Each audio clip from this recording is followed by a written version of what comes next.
Hello, everyone, and thank you for joining us for another one of our North Creek Leadership Association virtual programs. For those of you that have not gotten the pleasure, my name is Dr. Matt Greer, and I serve Angela year. Excited to have you with us and viewing our presentation today. We're super excited to hear from Morgan today as we learn a little bit more about unmasking worth and what this kind of looks like her perspective. Before we jump in, I just wanted to tell a little bit more about Morgan. So Morgan is a licensed clinical social worker in navigating eating disorder, anxiety, and image struggles and toxic relationships. Challenges many college students face. She brings extensive clinical experiences supporting students and young adults facing similar struggles, combining empathy with expertise to create meaning and help students explore their identity, strengthen self-worth, and cultivate positive self-image while developing healthier relationships with themselves and others. Through engaging storytelling, authenticity, and practical strategies, she empowers students to take off their masks, trust themselves, and show up for their authentic selves in academics, campus life, personal relationships, equipping them with skills to thrive both personally and academically. She is the founder of Beyond Your Mask, where she serves as a therapist, coach, and educator, guiding students to navigate the unique pressures of college with confidence, resilience, and a strong sense of self. Super excited to welcome Morgan to the stage, so I'm going to turn it over to her. Thank you so much. Hi, everyone. My name is Morgan, and today I'm going to be telling my personal story that I like to call Unmasking Worth, where I will tell you all about my experiences struggling with the relationship that I had with myself and the different kind of masks that I put on when I was struggling as a way to essentially avoid pain, and how I was able to take off that mask and build a healthier relationship with myself and others. So I'll take you through the story, and then at the end, we're going to talk about some practical ways to remove that mask and build healthier relationships with ourselves and others. So we're going to start off today going into a little bit about my childhood. So I grew up in a very small town in Western Massachusetts called the Berkshires. I grew up in a really close-knit community and a family that was full of love. My brother was my first lifelong friend. You'll see him on the screen here. I always grew up having him to play with. My mom loves and cares about our family so much that she would be willing to do anything for us. And my dad, to this day, is the hardest worker I know. Growing up, he's always had at least 2 jobs at a time. And even now, when he's technically retired, he still actually has a job. And me, I was completely shaped by this environment. So growing up, I was always the good kid. I always had great grades, I was always nice to other students, and I never missed a single day of elementary school. My report card always said I was a pleasure to have in class. All of this is true. This is the truth that I operated under for all of my childhood. But what I know now is this is by no means the full truth. In fact, there was another truth happening underneath the surface the entire time that nobody talked about. See, I grew up in a small town where everyone knew everyone, so we knew how to celebrate each other's successes, but at the same time, we also knew how to gossip about each other's mistakes, which created this environment where it felt like eyes were always on you. I felt so many expectations to look a certain way, talk a certain way, and even feel a certain way. I grew up with everything I physically needed, and because I had everything that I physically needed, I didn't think I was allowed to feel anything other than grateful. And although things were bright and shiny on the outside, they didn't necessarily always feel that way on the inside. The other truth is I grew up in emotional chaos. Both of my parents had significant unaddressed mental health conditions that made my life feel unstable. My dad comes from a family of substance use. In fact, substance use has killed almost every single person on my dad's side of the family. Before I was born, my dad was in the Navy, and he was sent to a rehab facility to get sober. And although he got sober before I was born, the mental health conditions associated with his substance use were never fully addressed. Because of this made him very passive and distant, because instead of feeling those unprocessed emotions, he kept himself drowning in work. My mom, on the other hand, also had untreated mental health conditions.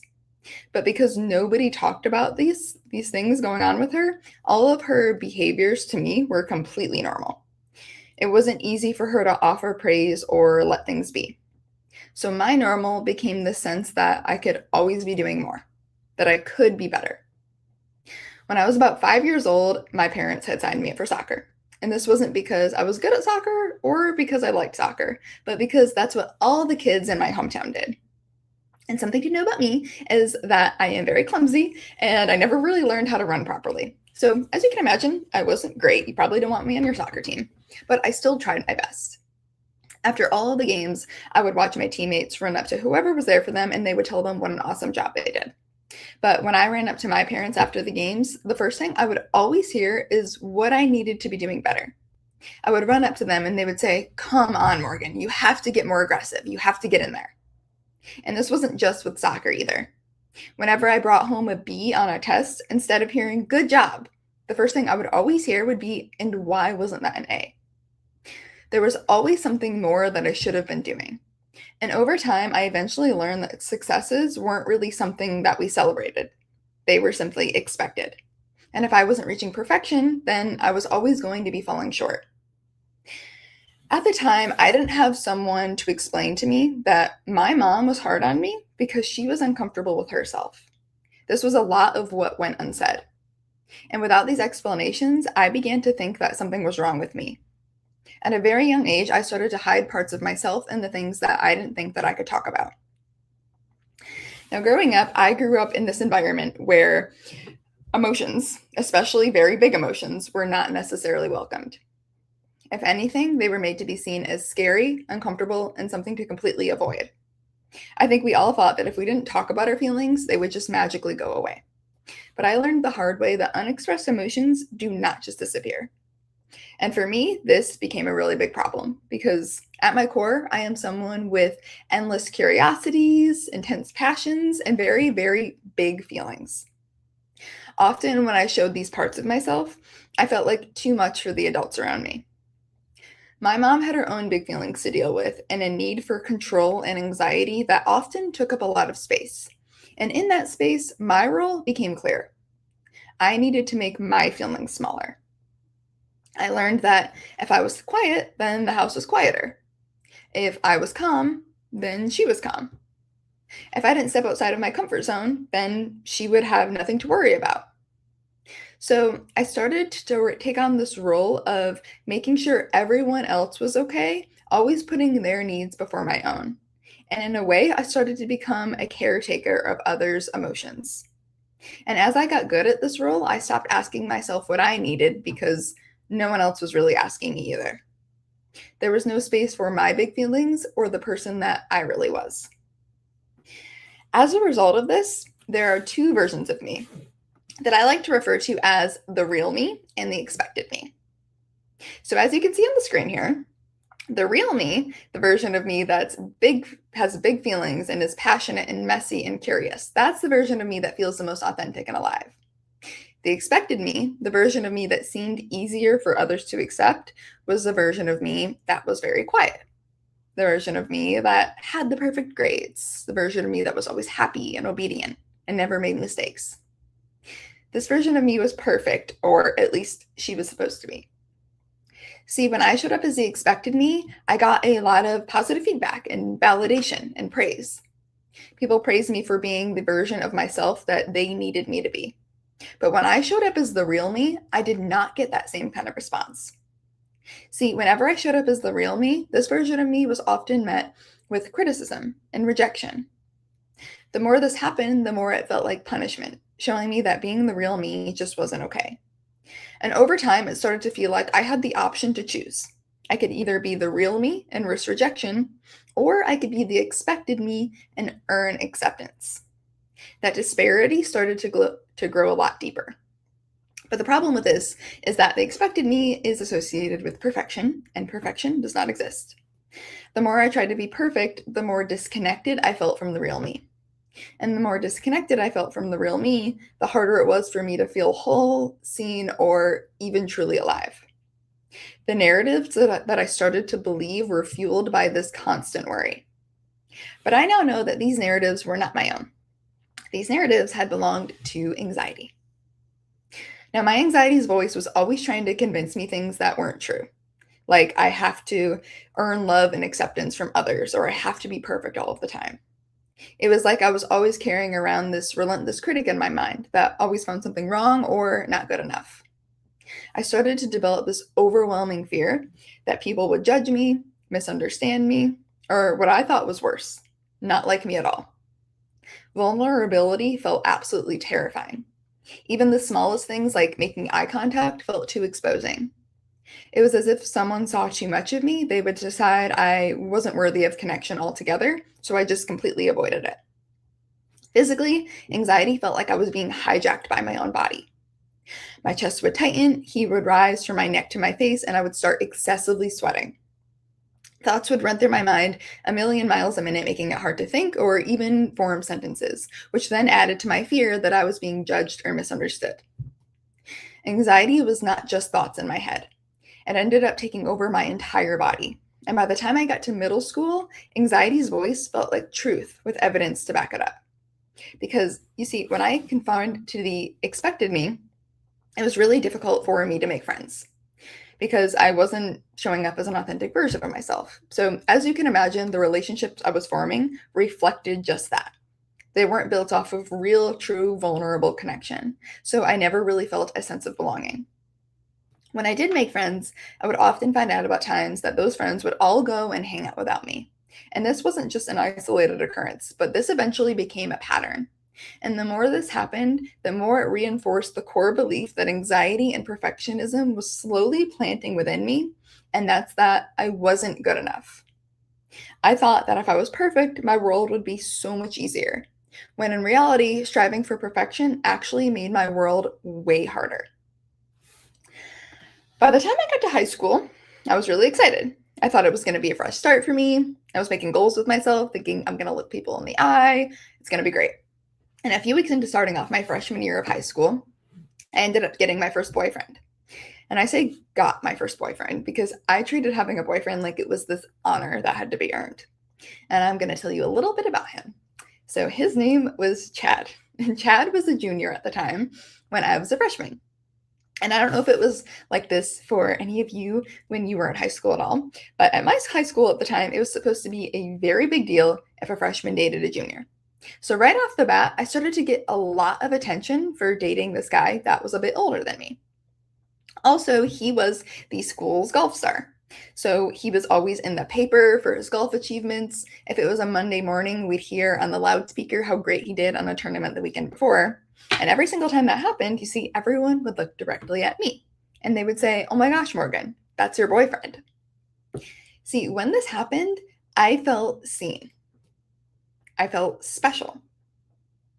I felt important. These were feelings that I never experienced before. And I quickly realized how much I liked that feeling and also how much I was willing to do anything to feel more of this feeling.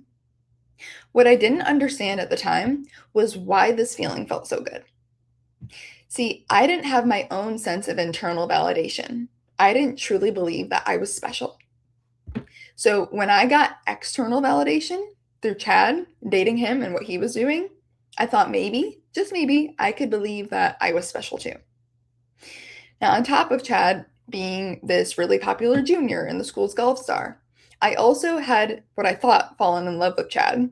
But looking back now, I now know I fell in love with this idea of him and this idea of this meaningful future because I felt so much pressure to figure out what I wanted to do with my life and my future. And I genuinely had no idea. And I know now that that's completely okay. But back then, I felt all this pressure and I didn't think that was okay.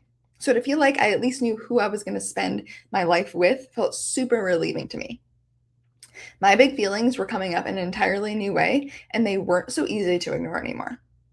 When me and Chad got in an argument, it became really difficult for me to get out of bed or focus on anything else but the argument at hand. But on the other side of things, when things were going really well, I felt amazing. I felt like I was on this cloud nine where I'd wake up every single day. I'd usually do my hair and my makeup. I'd walk down to his locker. I'd give him a little love note. He'd give me one back. And it was the most amazing, giddy, happy feeling ever. And about 3 months into this relationship, I'm feeling amazing. And I'm also thinking, this is the person I'm going to marry. And right now, I'm like, oh my gosh, I can't believe I thought I was going to marry Chad. But at the time, it felt like this was my first relationship. I have nothing to compare it to. Never been through a breakup before. So why would we break up? I thought that this was it. This was going to be my future. And about 3 months in, Chad started to act a little bit different. And I didn't think too much of it. But after a few weeks of him acting different, he ended up breaking up with me. And when he broke up with me, this did two things to me. One, very much so caught me off guard just because I thought I was going to marry him. And two, it felt like it was destroying me at the time. Just the thought of getting out of bed, going to school, and seeing him in the hallway, seeing one of his friends, or even hearing his name gave me this pit in my stomach. And I'd get really hot and sweaty, and I could barely get out a sentence, and it was the worst feeling ever. But a couple days after this breakup, my parents had me go to school, and one of my friends came up to me, and she told me she had heard a group of girls talking about me. So I said, oh, about what? And she said that that group of girls had talked to Chad. And he told them and the majority of other groups in my school the real reason why he broke up with me. Because I wasn't ready to take things to a more physical level with him, he didn't want to be with me. Getting dumped in this way taught me that if I didn't do exactly what others asked of me, I would be abandoned. Not only would I be abandoned, but I would be publicly shamed for it too. A few months after this breakup with Chad had happened, I ended up meeting Sean, who then became my second boyfriend.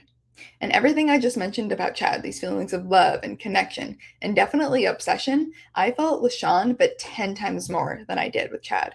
And that's because when I met Sean, I had a void I needed to fill. I felt so much emptiness and unhappiness with myself, and I needed to put something there. And before I knew it, Sean wasn't just my boyfriend, but he was also my best friend. He was a support system. He was someone that I could support. And pretty much I made him my number one priority before my friends, before my family, before my schoolwork, and ultimately before myself. Again, those big feelings are coming back, and I'm feeling amazing. And we're about 8 months into this relationship. And again, this is the best I've ever felt in my entire life. And at the 8-month mark, he started to act a little bit different too. Again, I didn't think too much of it just because I trusted him and the relationship we built. And again, I was clinging on to this meaning of this very, very meaningful future. And that 8-month mark, Sean ended up breaking up with me as well. But when he broke up with me, he ended up giving me feedback. And the feedback that he gave me was that I had changed. So desperate to feel in control and get the boy that I love back, I thought, okay, well, I actually have feedback. So if I have feedback, that means there must be something that I can control. So I started to pick myself apart to figure out what had changed about me. Because I thought maybe if I could change back, then we'd get back together and have this happily ever after. So I thought. It all started with this desperate need to figure out what made me feel so unlovable at that time. So I started to observe the social hierarchies around me. And it seemed like there was a direct correlation between appearance and worth. Everywhere I looked, whether that be the hallways and the classrooms, there seemed to be that correlation there, and that how you looked determined who liked you and who loved you and how you'd spend your time. Then at the time, social media started to creep in and magnify everything. It wasn't just at school anymore, but on every single screen that I looked at. Every time I opened my phone, it was like the entire world was shouting at me that I wasn't ever going to be good enough. There would always be someone that was prettier, funnier, more deserving of love than I can ever be. As I was navigating this feeling of being unwanted, I became convinced that my body was the problem. I thought that if I could just fix that and look perfect, everything would fall into place. I thought Sean would come back and I would never be abandoned again. I clung to this narrative like it was the key to love, belonging, and acceptance. And I wanted to feel loved so badly. I was willing to do anything to feel it. I now know that it wasn't just one thing that led me down this path. It was the perfect storm. Social media, school pressures, my own perfectionism, they all converged into this overwhelming pressure to be enough. This is when I started to make rules with myself around what I was eating, how I was exercising, and just becoming really obsessive about trying to change myself. I now know that these rules were all tied to this idea that my worth could be measured by weight and how I looked. And I now know that things like social media and weight are very flawed measures of value, but back then they seemed to hold all of the answers. What I couldn't see was in trying to control everything around me, I was very slowly losing control of myself. This quest for perfection was not the solution, but it became the trap. As my body started to change, I was still hanging out with Sean. And in my head, this kind of reinforced my plan. I thought, amazing. We're going to hang out. He's going to see it's like I never changed and we'll get back together. But that is not what happened at all. Every time I hung out with Sean, I would find out about times that he was hanging out with other girls, which of course would upset me. And I would tell him this upset me. And he would tell me that I was crazy for feeling that way because we weren't officially dating anymore. So he was allowed to do whatever he wanted. The best way to define ourselves is through ourselves. But I actively define myself through all of the other relationships around me. So when Sean told me that I was wrong for feeling this way, I completely believed him. Not only was this a red flag, but it also had a name, which a lot of us have probably heard, which is gaslighting. See, I was so used to my emotional experiences being dismissed from the way that I grew up. So when Sean dismissed my emotional experiences, this was completely normal for me. And after this point, anytime I felt something negative, whether that be in the relationship or just in general, I would hold it all in because I thought, one, this doesn't deserve to be felt, and two, this definitely doesn't deserve to be expressed. And as I started to hold all of my emotions in, I started to get a lot harder on myself. I started to make a calorie goal for myself every day. And if I went under the goal for the day, I felt like I was winning in life. I felt successful. But if I went over that goal for the day, I felt like I had failed and I started to beat myself up about it. I started to weigh myself 10, 20, sometimes 30 times a day. And I would base how I felt about myself and my mood off of that number I felt and saw on the scale. I started to make everything I didn't exercise, whether that was tapping my feet under my desk or even just walking around the store with my mom. My mind was always thinking, how can I lose as much weight? How can I be as thin? How can I be as perfect as I possibly can be? I started to lie about my eating habits and I was hiding them from the people around me. With time, it started to become clear that these behaviors were not just strict habits. I had developed an eating disorder. This eating disorder became a central part of my life, dictating how I thought, ate, and lived. On the surface, all of my behaviors looked like discipline, but underneath it all, they were a way to cope with feelings that I did not know how to express. Sometimes I would get really overwhelmed. My parents tried to weigh me every few months, and when they weighed me, they would get really upset. And in that panic, I would eat as much food as I possibly could in a really short period of time, otherwise known as a binge. And then afterward, I would have to sit with that feeling. Not just the uncomfortable physical feeling of eating all of that food and sitting with it, but also this really uncomfortable mental and emotional feeling of guilt and shame for eating that food after restricting myself for so long. And this was not a feeling that I could tolerate. So I would go to the bathroom and I would force myself to purge. And it created this really vicious cycle of restricting, something triggering me, binging, and purging. I started to feel so stuck. See, when I tried to talk about it with my parents, their reaction was always panic. They focused on things like behaviors, numbers, and outcomes, trying to manage what they didn't fully understand. Instead of feeling supported, I felt like a problem to be solved, so I stopped confiding in them altogether. At this time, mind you, not a single person asked me how I was doing. Nobody asked me if I was okay. So I started to attach to this eating disorder even harder because, in a way, it seemed like it was validating what I was going through. In a strange way, it made me feel special and unique, like I was able to use it as a way to stand out. It was how I both stood out and disappeared at the same time. And trying to get rid of the parts of myself that I didn't think other people could accept, I completely lost touch with the real me. Letting go of this eating disorder felt nearly impossible because that meant I would have to feel all of the emotions I was using this eating disorder to avoid feeling. And I did not feel confident or resourced enough to handle those emotions. The only thing that gave my feelings any significance was my eating disorder. It was both my survival and my destruction. While all of this is going on and I'm really struggling with this eating disorder, I'm still hanging out with Sean. So, about 9 months after the breakup, I could start to feel things grow more and more hollow between us, when finally he decided to cut things off between us for good. And about a week or so after he cut things off between us for good, he started dating a new girl. And I will never forget the day that they started dating. I was walking down the hallway at school, and I was scrolling through what was Twitter at the time. And I still followed Sean at the time, which was definitely a mistake, but I did. And I was scrolling through Twitter. I stopped in my tracks at a tweet by Sean. And it read, "She's everything you never were. Hashtag so happy." As you can imagine, when I read this tweet, it felt like the air had been knocked out of me. I felt so many things at once. I felt sad, I felt betrayal, I felt angry, but most of all, I felt this overwhelming shame. Because you see, for me, this wasn't just a tweet. This was confirmation of everything I had already known about myself. I wasn't good enough, and I wasn't ever going to be. And now all of my peers knew that too. And in my very small world, that felt unbearable. I ran to the bathroom, overwhelmed with all of these emotions, and I had no clue what to do with them because, like I said, I didn't think I was even allowed to feel this way, never mind to express it.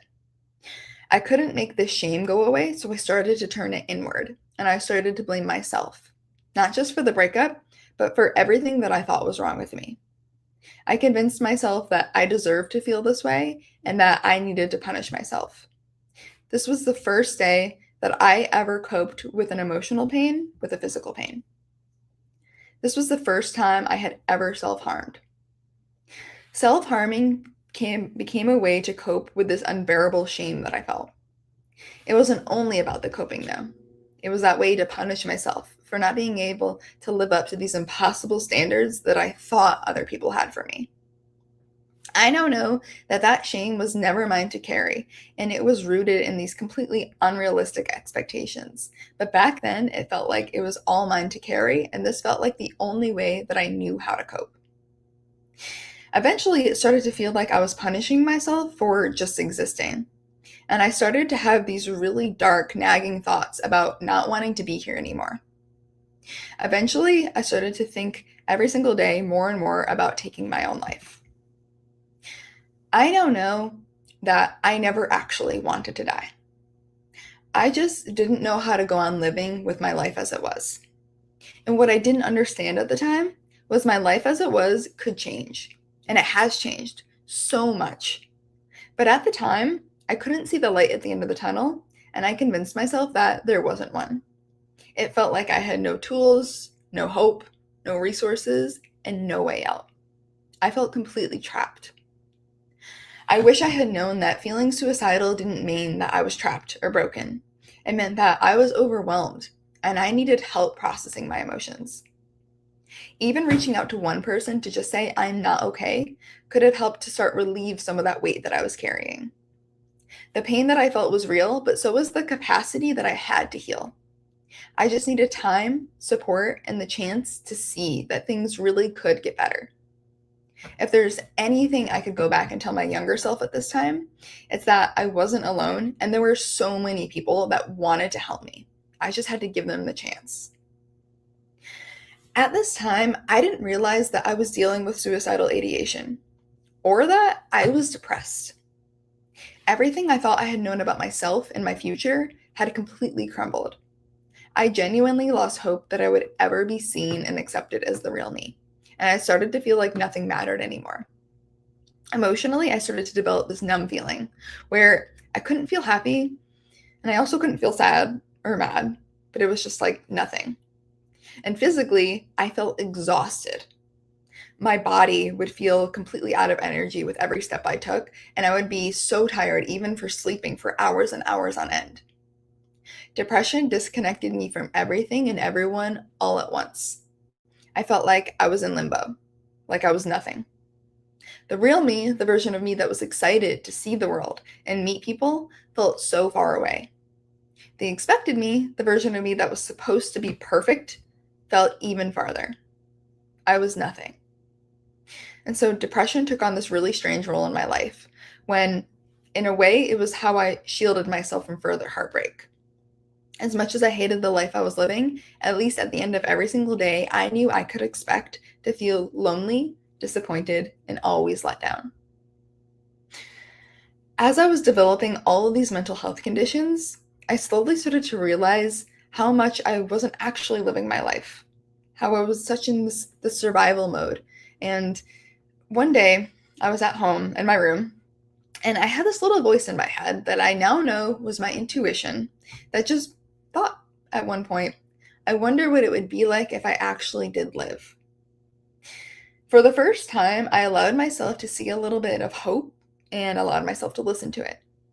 And I had a quick burst of courage, about 30 seconds, where I ran downstairs and I started to tell my parents everything. And immediately I wanted to take it all back because a huge part of me wanted to stay this way because I didn't know what was going to be on the other side of asking for help. And that felt so scary and uncertain to me. But I couldn't take it back. And I'm extremely lucky and grateful to have parents that wanted to get me the help that I needed. And a few days later, I had an appointment at a treatment center where I was going to be evaluated. I remember that morning very clearly. It was a February morning in the middle of a snowstorm in Massachusetts. My parents drove me to the center to be evaluated. And the first thing that had to happen was the nurses had to get my weights and my vitals. So they gave me this hospital gown to change into. And ironically enough, when I went to change into this hospital gown, it was in this room full of mirrors. And I just remember looking at myself in those mirrors and just thinking, wow, I'm a complete waste of life. Never have I ever fathomed I would say something that awful to myself. But in that moment, I did. And in that moment, I meant it. And I knew I could no longer pretend things were okay anymore. Something was very, very wrong. The nurses got my weights and my vitals, and then I was brought into a room with a clinician, and she was there to ask questions about what had been going on. So at this point, I decided, I have nothing to lose anymore. So I was more honest with her than I had ever been with anyone, including myself. I told her how I wasn't sleeping at night, how I was checking my phone 10, 20 times per night, obsessively seeing, did Sean text me? Did he call me? Did he tweet about me? I told her about my issues with food, how some food felt safe and some didn't, and how sometimes I would binge and purge. And I told her about that voice in my head that was always saying I wasn't enough and I had to be doing more, and how I'd get hot and sweaty and could barely get out a sentence. And I told her about how I stopped caring about things, how I stopped looking both ways when I was crossing the street because I thought maybe something can hurt me besides me. And for the first time, everything I was going through had a name. Generalized anxiety disorder, major depressive disorder, insomnia, and anorexia nervosa. After this comprehensive assessment and receiving these diagnoses, I was asked to step out of the room when my parents were asked to step into the room. And I waited in the hallway for what felt like the longest 15 minutes of my life, when finally I was asked to step back into the room. And when I came back into the room, my mom had a very stern, concerned look on her face, but my dad just had his face buried in his palms. When he looked up from his palms, his face was this beet red tomato-like color. And he looked at me and he said, "Morgan, we had no idea you were doing this to yourself." I didn't necessarily have a lot of motivation to want to get better for myself just yet, but seeing how upset my dad was, I had some motivation to want to get better for him. And I knew that that was better than nothing. And I made a promise to myself in that moment that I was going to do whatever it took to get better. What was asked of me was to go back home, pack a bag, and wait for a bed to be available at a treatment center out near Boston. A few days later, we got that call that that bed was available, and my parents drove me out to Boston and dropped me off at this center where I was going to be living for a little bit. And when I first got to the center, I felt like I was so out of place. Obviously, it wasn't my home. I didn't know anyone, so much unknown. But one of the first things that had to happen was I had to go to these therapy groups. And in these groups, we were encouraged to talk about what was going on with us. And very slowly, I let some of those things I was holding in trickle to the surface. And as I did, I started to notice something that was so important and would later shape so much of my recovery. And that's that the more I allowed myself to be vulnerable and take off that mask and be real with the other patients at the center, the more they felt safe to do the exact same thing. And before I knew it, with time, all of us started to share how we were really feeling and what was really going on with us. And I slowly started to build this confidence, realizing that I could actually be the real me and people didn't want to run away. I could be the real me, even in the messy parts of me, and people actually wanted to be around me and connect with me. And that started to change so much for me. I started to eat 3 meals and 3 snacks a day and started to learn to nourish my body properly. And I started to see a model for change where all of my problems were being taken seriously and with compassion. So slowly, I started to take myself seriously and with compassion. Now, I was at the center for about 3 weeks or so when finally I was discharged, and I started to enter these early stages of my recovery. I entered my senior year of high school. Things were feeling really good, and I started to become more and more curious about my relationship to exercise. What I asked for my 18th birthday is not what you would expect a teenager to really want for their birthday, but I wanted it more than anything, and that was a membership to a gym. So on my 18th birthday, my parents got me a membership to Planet Fitness, which was the closest gym to my hometown, with the condition I was only allowed to go 3 days a week. And at first, that's exactly what I did. And I spent originally all of my time on the cardio equipment. But with time, I started to become more and more curious about the section of the gym that at the time was dominated mostly by men, which was the weight section. One day, I put all of my fear aside and I brought myself down to the weight section and I started to teach myself how to use the machines. And as I was teaching myself how to use these machines, I learned pretty quickly that I really liked this feeling of being strong. I love learning, so I started to dive into the science of how to get stronger. And within my learning and research, I found that in order to get stronger, you have to be eating enough. I knew that if I wanted to reach my newly found gym goals, I was going to have to eat more than I already was. This was an entirely new thought for me, one that felt like progress, but also felt really overwhelming. I learned pretty quickly that there was a way for me to manage this overwhelm, and that was to control the content of what I was eating. My relationship to restriction and control took on an entirely new form where I developed an unhealthy obsession with healthy eating, otherwise known as orthorexia. That 3-day-a-week gym regimen slowly faded away, and I started going to the gym 6 times a week on a very strict training regimen and eventually became a competitive bodybuilder. I fell right onto this path because it mirrored very unresolved problems in my life with seeking external validation. But on paper, things were looking really good. Not only was I bodybuilding and getting a ton of praise for it, but I ended up starting a new relationship with this older guy named Brett. Now, this relationship felt flattering at first, but with time, it started to become really stressful.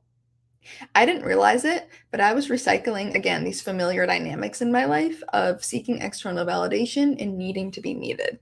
And in that process, I was missing a lot of red flags. He would ask me to do things, and if I didn't do these things, he would get upset.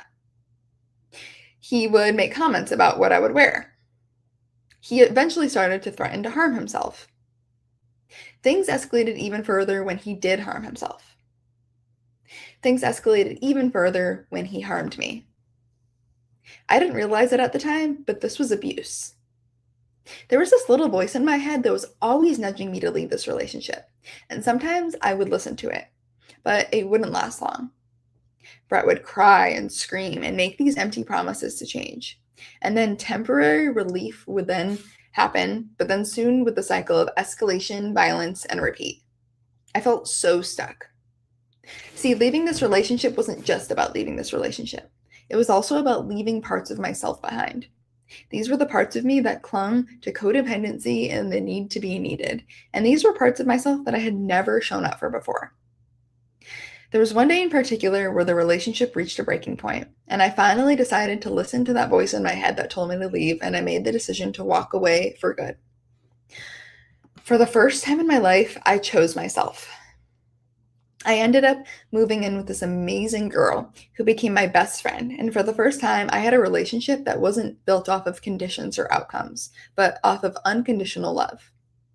See, when I was dating Brett, he had really strong feelings of me being away at college, so I dropped out and moved back home to be closer to him. But when I moved in with this amazing girl, I decided that I was going to re-enroll in college, and I ended up getting my bachelor's degree in exercise science. And soon after, I ended up starting my first job ever, which actually ended up being in the mental health field. And I learned pretty quickly that I loved the feeling of being able to help others navigate their struggles.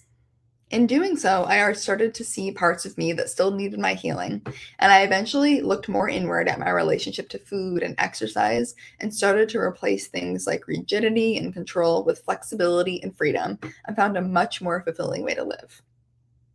I ended up applying for graduate school, got accepted, and started graduate school in social work.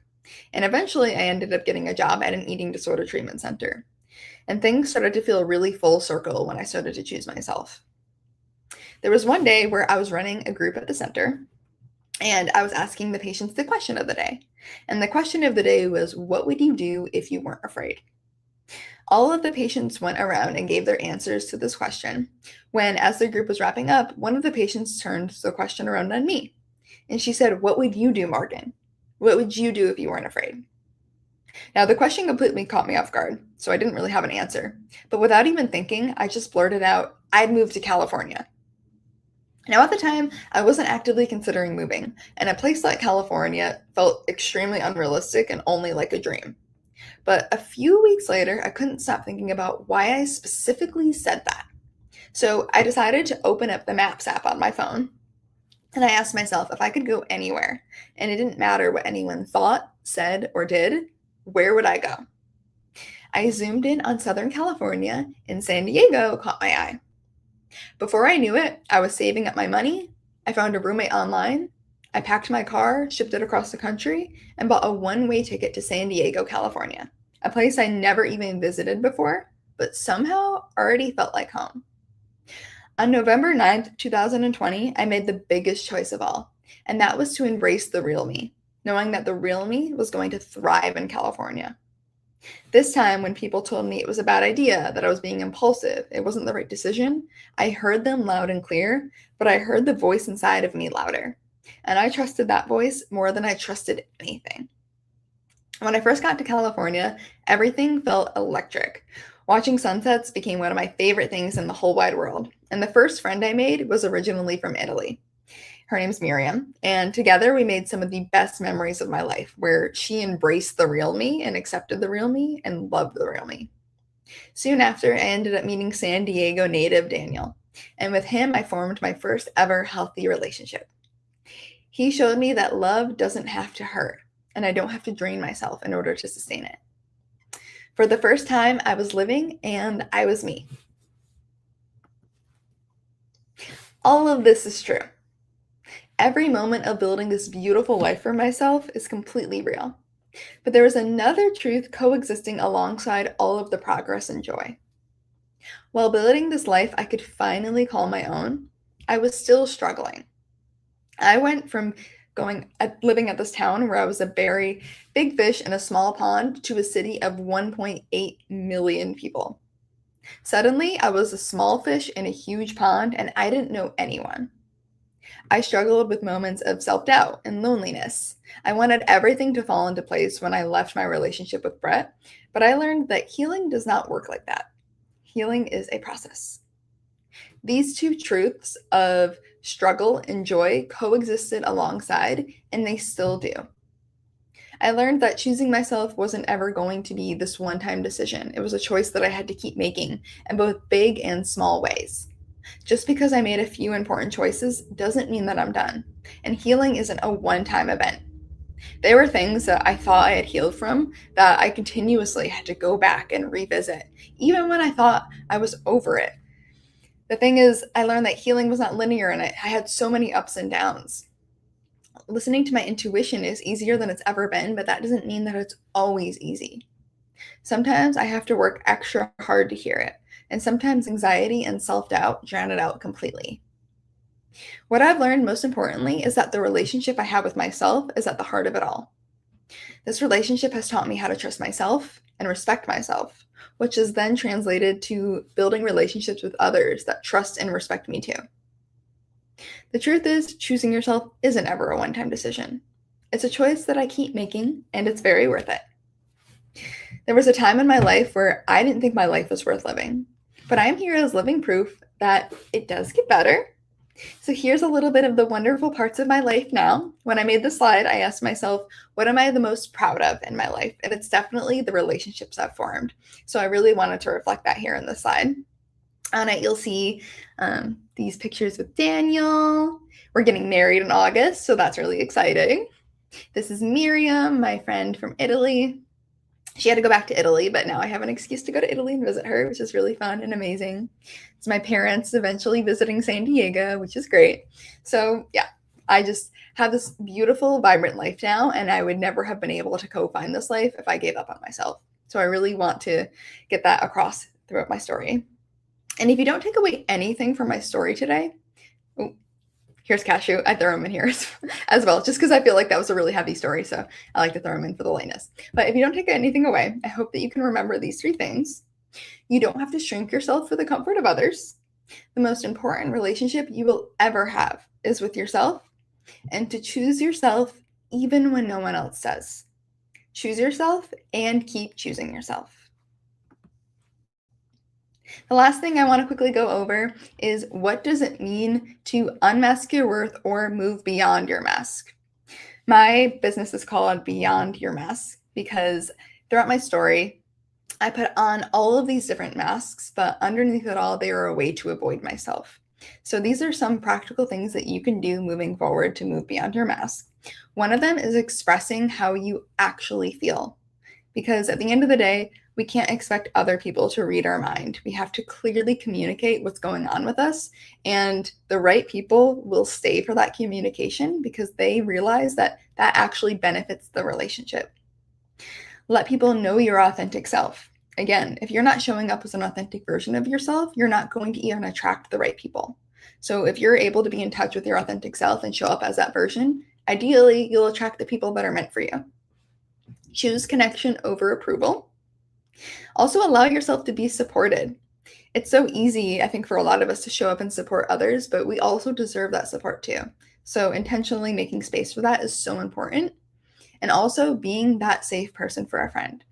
Like I mentioned in my story, as soon as I was able to open up and be real, other people felt safe to do the same thing. So that's something that's really important to building authentic, vulnerable connections with one another. And last thing I want to leave you with is that the goal isn't to be the most liked person in the room. It's to be the most real so that the right people can actually find you. Thank you so much for listening to my story and presentation, and I hope you all have a great day. Thank you so much, Morgan. Thank you for your honesty, for your perspective, for your vulnerability. Also, congratulations on the upcoming wedding. I hope all the Thank you. smoothly in that.